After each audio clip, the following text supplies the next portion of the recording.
Прашандетје gjithve, поздрав до сите, посебно до нашите гости, цивил, секогаш добродојдени во Гостивар, секогаш тука како добри пријатели наши.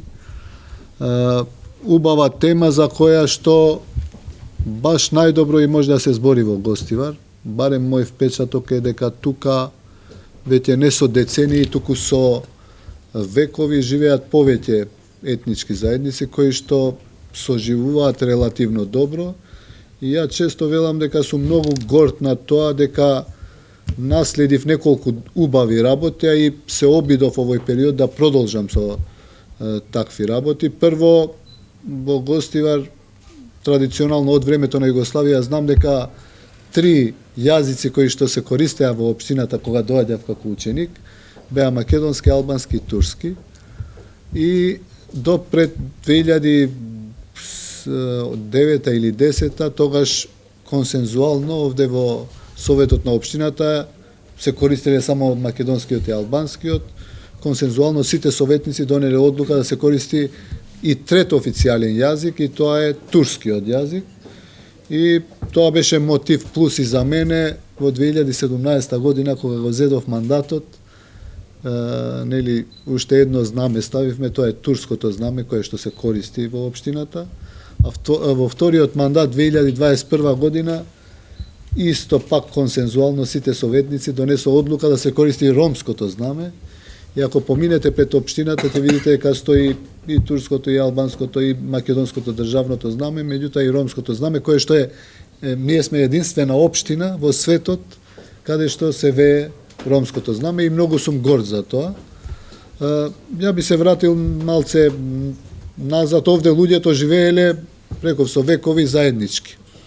Ако направите анкета на луѓето во Гостивар кои што живеат, ви гарантирам дека ретко некој не знае 3 јазици, помалку колку да се разбере, меѓутоа овие јазици што се користат тука, македонски, турски, албански, by default секој го разбира, можеби тешко ќе му биде да зборува. Често велам и се гордеам со тоа, велам дека Македонија треба да земе како рол модел Гостивар. Сите етнички заедници релативно добро соживуваат, функционираат. Една добра работа која што ја започнавме во првиот мандат беше градинките Мозаик. Ако не грешам, со УНИЦЕФ или со UNDP отворивме, тоа беа градинки во кои што одат деца од 2, 3, 4 години од сите етнички заедници што живеат во Гостивар.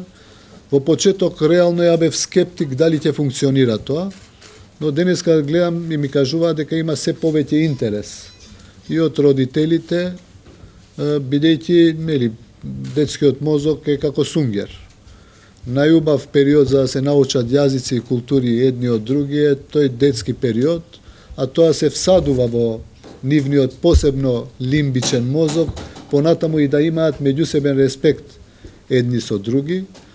Многу сум горд што и повеќето училишта, ако не и во сите, барем во градскиот предел на градот, има ученици и турци, и албанци, и македонци, барем до четврто оделение. Потоа одредени училишта имаат малце повеќе македонски ученици или албански ученици. Меѓутоа, генерално, соживотот е на вистина добар пример за функционалност на мултикултурна и мултиетничко општество. Конфигурацијата на населението во Гостивар, за жал, прво да кажам дека како и секаде во Македонија и во Гостивар се случува екзодус, за жал. 2002 година овде сме имали 82.000 жители во нашата општина и денеска тука има не повеќе од 60.000, значи повеќе од 1/4 од нашите сограѓани веќе се надвор од државата и овој тренд продолжува и понатаму. Етничката конфигурација е слична како и 2002 година.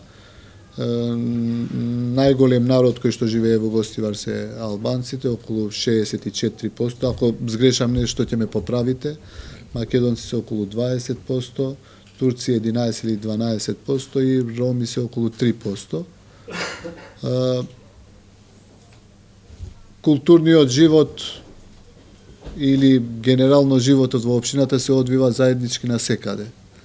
Насекаде, иако постојат кафетерии можеби кои што се повеќе посетени од македонци или албанци, меѓутоа не може да се рече дека се гетоизирани за разлика од некои општини во Република Македонија. Така да се повеќе мислам дека има доближување на народите кои што живеат, за помагање на едни на други, за функционирање заедничко, која што е огромна предност на нашата генерација, да речам, и уште подобро за идните генерации кои што доаѓаат после нас, бидејќи ова ни е судбина.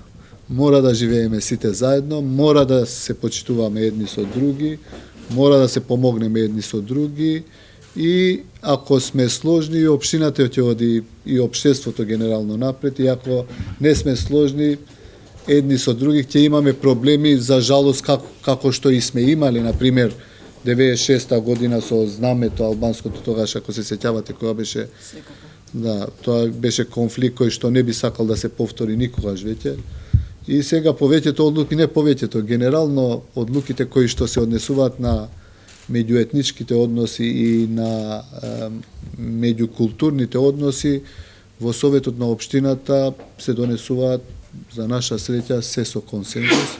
Значи тука веќе не постојат партии, етнички заедници или верски заедници, туку се согласуваме дека мораме заедно, мораме да си се помогнеме, мораме да си се движиме напред и колку што можеме да покажеме емпатичност едни кон други. Ја сега не би сакал повеќе монолог да биде ова, сигурно ќе имаме и дискусија, сигурно ќе има и прашања, па ќе дебатираме заедно и ќе отвориме сигурно и повеќе и други теми кои што не засегаат. Секогаш се обидуваме да кажеме тоа што е најдобро во прологот, во воведот. Може би има и дефекти во ова меѓуетничко функционирање. Затоа би сакали со советниците тука кои што се да разговараме заедно, да отвориме теми и да видиме како можеме да превенираме одредени проблеми или да подобриме одредени состојби кои што се добри, но секогаш се може да биде уште подобро. Затоа тука сме во оваа дебата и затоа се надевам дека ќе разговараме заедно.